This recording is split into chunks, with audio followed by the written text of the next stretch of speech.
let you take that spot. Okay.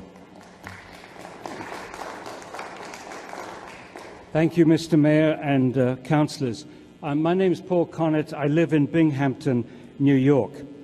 In short, fluoridation is unusual, unethical, unnatural, unnecessary, unsafe, ineffective, and there are better alternatives of ways of fighting tooth decay in low-income children. I'll go through these one at a time.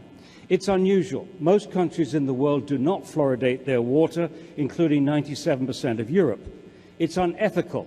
We should never use the public water supply to deliver medication, for obvious reasons. Once the fluoride or medicine is put in the water, you can't control the dose, you can't control who it goes to, and you're violating the individual's right to informed consent to medication.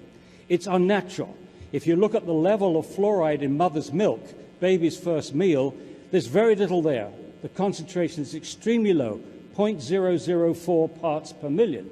This means that a bottle-fed baby in a fluoridated community like Dallas is getting about 200 times more fluoride than nature intended. That is reckless in my view. It's unnecessary. Fluoride is not a nutrient. There's not one single process in the body that needs fluoride. And most people now agree that if it works at all, it works topically. It's unsafe. There is no adequate margin of safety to protect all our citizens and all our children from known harmful effects. I'm most concerned about fluoride's impact on the brain. There have now been 37 studies which indicate an association between fairly modest exposure to fluoride and lowered IQ. In 9 studies, the level at which fluoride did this was less than 3 parts per million. That offers no adequate margin of safety to protect all our children against lowered IQ. It's ineffective.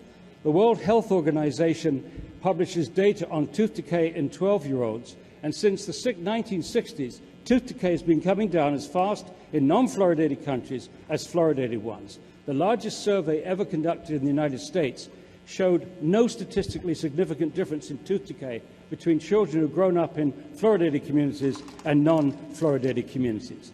And a recent study from 2009 showed that the researchers could find no relationship between the amount of fluoride actually swallowed by the child and the level of tooth decay.